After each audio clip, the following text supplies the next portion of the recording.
Honestly, I wasn't planning to make another one of these videos, but after the last one, I got hundreds of messages, people sharing their own stories, asking questions, telling me things mattered to them that they'd forgotten about. So first, thank you, really. Your words meant more than you know.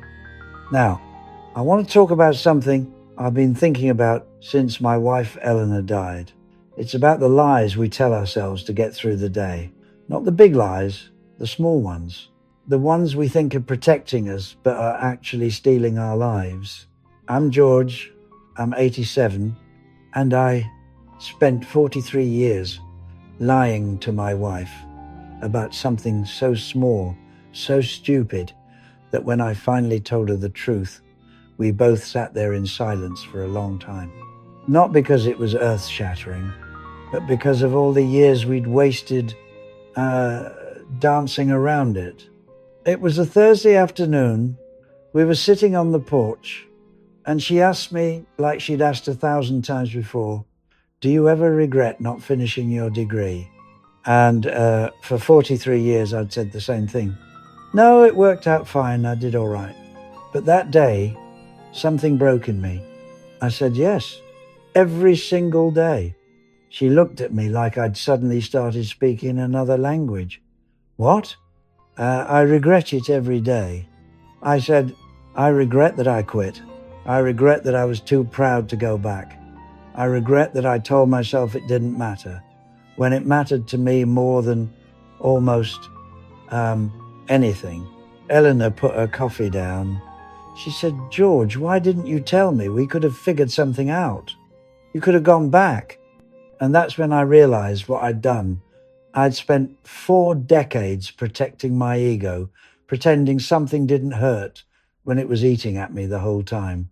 And in doing that, I'd robbed both of us. I'd robbed myself of the possibility of doing something about it. And I'd robbed her of knowing me fully, of being able to help or support or even just understand. We tell ourselves these little lies constantly. I'm fine. It doesn't bother me. I'm over it. I don't need help. I'm not angry. It's not a big deal. And maybe sometimes these lies serve a purpose. Listen, maybe they get us through a hard day or keep the peace in a tense moment. But when they become permanent, when they become the story we live inside, they start to calcify. They become walls between us and the people we love, between us and the life we actually want. I had a colleague, Frank, who worked with me for 22 years. Good man, reliable. We'd have lunch together sometimes, talk about normal things.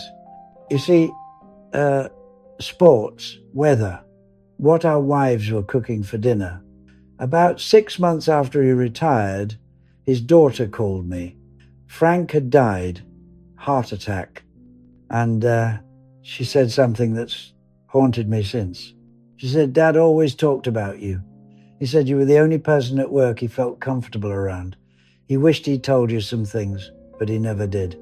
I went to the funeral, and sitting there, listening to people talk about Frank, I realized I never really knew him.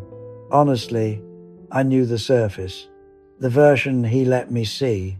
But whatever he'd wanted to tell me, whatever was actually going on beneath the pleasant conversations about baseball and pot roast, I never got to hear it, and now I never would.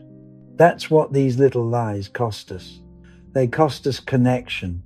They cost us the chance to be known. And being known, really known by even 1 or 2 people, well, that's what makes life bearable, maybe even beautiful. My son David, he's 59 now, came to visit last month. We were sitting in my kitchen, and out of nowhere, he said, Dad, I need to tell you something I should have said 30 years ago. My stomach dropped. I thought he was about to tell me something terrible. Instead, he said, when I was in high school and you asked if I wanted to go into business with you, I said no because I wanted to do my own thing. That was a lie. I said no because I was terrified I wasn't good enough, that I'd disappoint you. I just stared at him. David, you could never disappoint me. I know that now, he said, but I didn't then. And I've carried that around my whole life, the idea that I let you down by not wanting what you wanted. We talked for 3 hours that day, really talked about fears and regrets and misunderstandings that had sat between us for decades. And when he left, I felt lighter than I had in years. Not because the conversation was easy, but because it was honest. Here's what I've learned. The lies we tell to protect ourselves end up isolating us. We think we're being strong, being independent, not burdening anyone. But what we're actually doing is building a prison where we're completely alone with our pain, our shame, our unfulfilled longings. And the tragedy is, most of the time, the people around us would help if we just told them the truth. Eleanor and I, we had a good marriage, better than most. But after that conversation on the porch, something shifted. We started telling each other smaller truths. Not big confessions, just the everyday honesty we'd been avoiding. I'm scared about this doctor's appointment.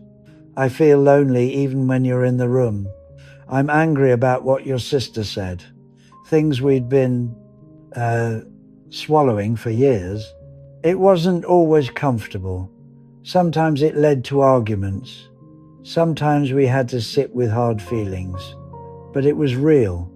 And real, even when it's messy, is better than the carefully managed fiction we'd been living in. I see people my age sitting in nursing homes or hospitals, and they're still lying, still pretending they're fine when they're terrified, still acting like they don't need anything when they desperately need someone to just sit with them. Pride kills more relationships than betrayal ever did. Pride and the fear of being seen as weak or needy or less than we want to believe we are. There's a man in my building, Walter, 82 years old. His kids visit maybe twice a year. He tells everyone he understands, they're busy, it's fine. But I've seen him standing at the window on Sundays, watching families come and go, and the look on his face is pure loneliness. One day I asked him, Walter, have you told your kids you'd like to see them more often? He looked offended. I don't want to be a burden. So he sits in his apartment, alone, protecting his pride while his life slips away. I'm not saying you need to spill your guts to everyone. Some things are private, some things you work through on your own. But the people closest to you, the ones who love you or want to love you, they deserve the truth, not the polished version, not the I'm handling it version, the actual truth. I'm struggling. I need help. This hurts. I'm scared. I don't know what to do.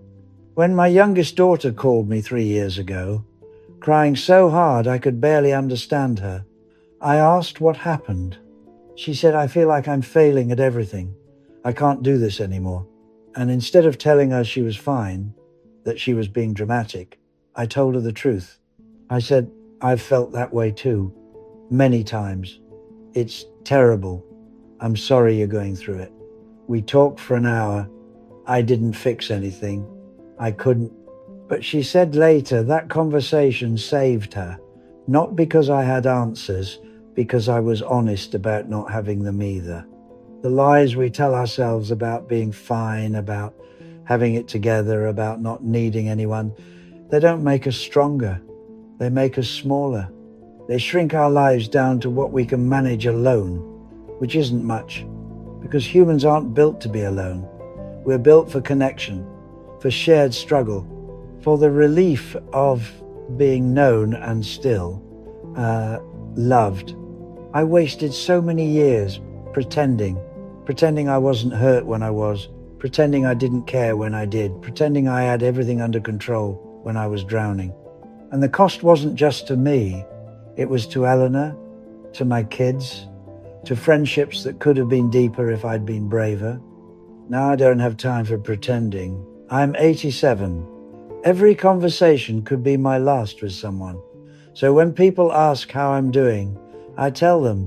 When something matters to me, I say so. When I'm grateful, I express it. When I'm scared or confused or angry, I don't hide it.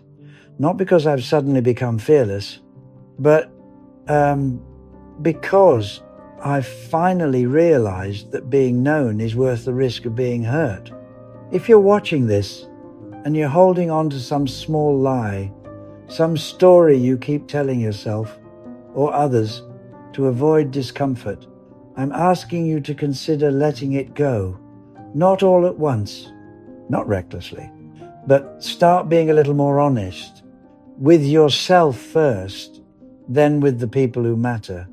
Tell someone you're struggling if you are. Ask for help if you need it. Admit when you're wrong. Say what you actually want instead of what you think you should want.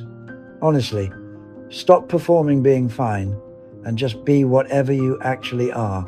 Messy, uncertain, human. If you're interested in exploring this further, I'd recommend 3 books.